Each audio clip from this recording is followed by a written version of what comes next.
Most people think it's the beaches or the weather that make Australia feel special, but visitors usually notice something else first. It's the way everyday life feels unusually calm, simple, and effortless in ways they didn't expect. Before arriving, visitors anticipate the postcard moments. Iconic landmarks, stunning coastlines, unique wildlife. But what actually shapes their experience are the mundane, ordinary moments that somehow feel fundamentally better than similar moments back home. It's the quality of a Tuesday afternoon with nothing special planned, the feeling of running errands without stress, the atmosphere of simply existing in public space without constant low-level anxiety. These aren't dramatic differences that announce themselves. They're subtle shifts in baseline experience that accumulate over days and weeks until visitors realize they feel more relaxed, more at ease, more comfortable in their own skin than they typically do.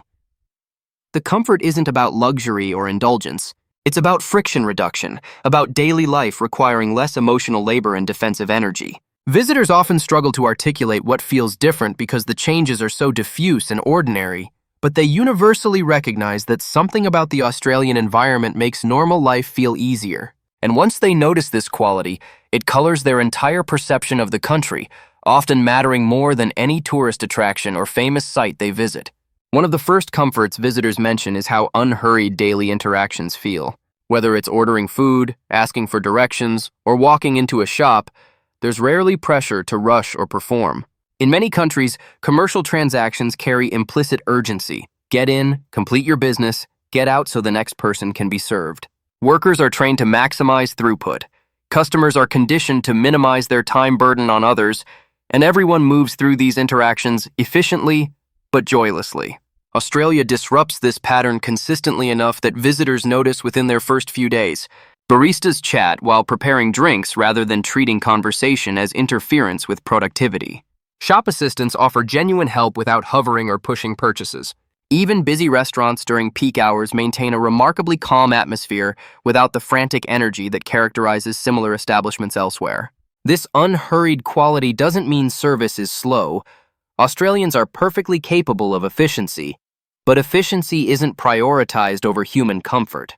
The interaction matters as much as the transaction, and nobody makes you feel like you're imposing by existing as a customer or by asking questions or by taking a moment to decide.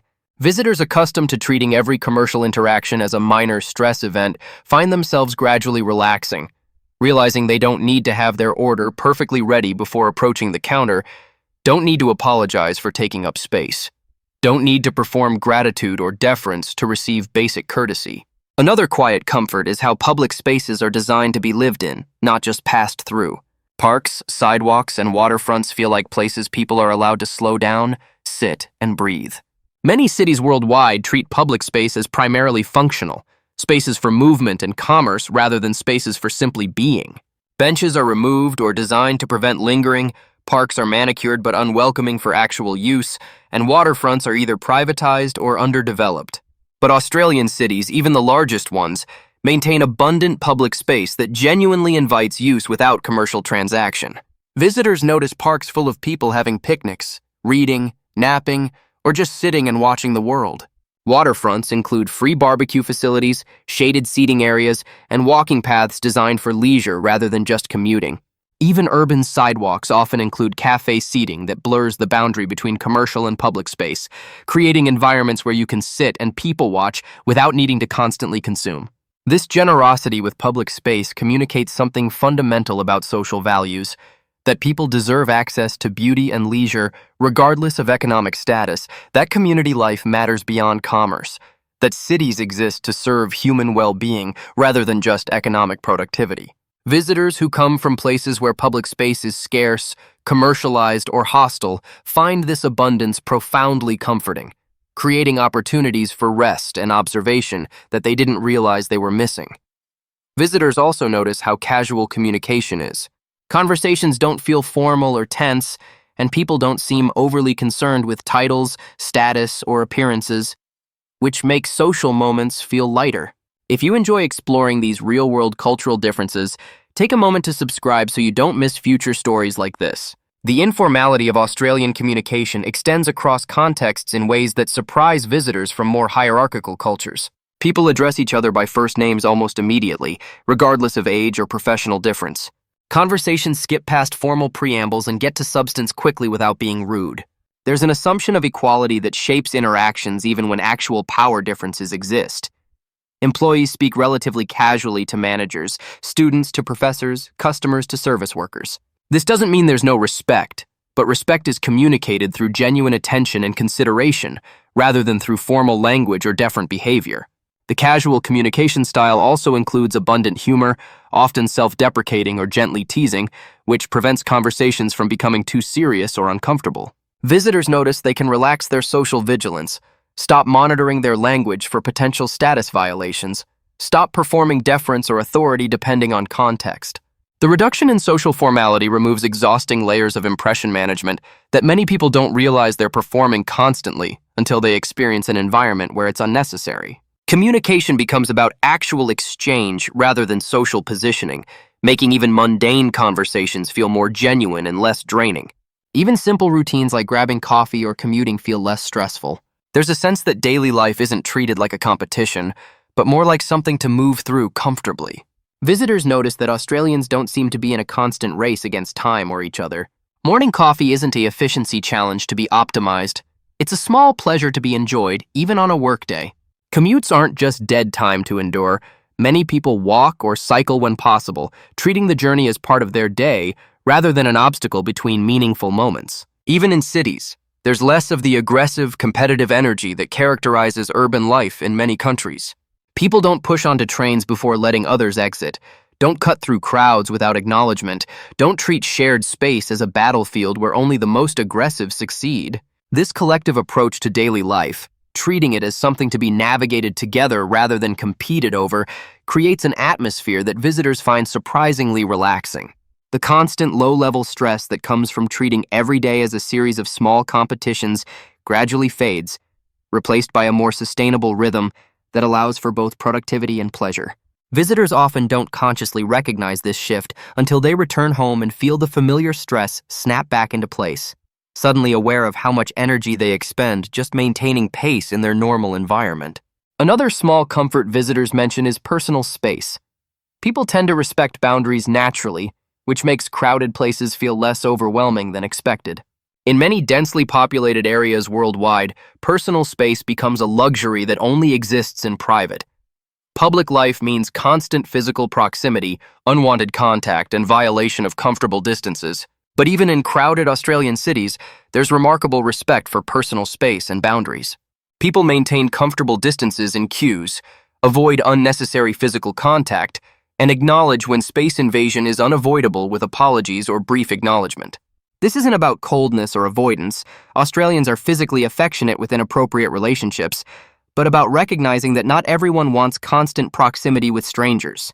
Visitors particularly notice this on public transportation, where people naturally spread out when possible and avoid behaviors that impinge on others' experience. Loud phone conversations, music without headphones, eating strong-smelling food, or excessive baggage that crowds others. The respect for boundaries extends beyond physical space to social space as well. People don't pry into personal business, don't demand explanations for choices, and don't impose their opinions or presence without invitation. This creates breathing room, both literal and metaphorical, that makes crowded environments feel manageable rather than oppressive. Visitors who are accustomed to constant boundary violations in their home environments find this respect profoundly restful, allowing them to exist in public without constant defensive vigilance. What surprises many visitors is that none of these comforts are announced or advertised. They're just built into daily life, quietly shaping how Australia feels from the inside. There are no signs declaring we respect personal space here or life moves at a comfortable pace in this city. These qualities emerge organically from shared cultural values and expectations that shape behavior without explicit rules or enforcement. Visitors often don't even recognize these comforts consciously at first. They just notice they feel surprisingly good, surprisingly relaxed, surprisingly at ease for reasons they can't quite articulate. The comfort is in the absence of friction rather than the presence of luxury. It's what's not happening, rushing, competition, judgment, violation, rather than what is happening that creates the positive experience. This subtlety means many visitors don't fully appreciate what made Australia feel special until they leave and return to environments where these comforts are absent. Only then do they realize how much energy they normally expend managing stress, navigating social hierarchies, defending boundaries, and maintaining pace in daily life. The Australian experience reveals that these challenges aren't inevitable features of modern urban life, but specific cultural patterns that could be organized differently.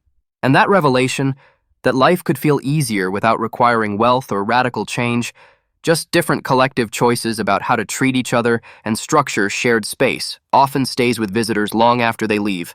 By the time visitors leave, it's often these small comforts they remember most, not because they were dramatic, but because they made everyday life feel easier without anyone needing to explain why.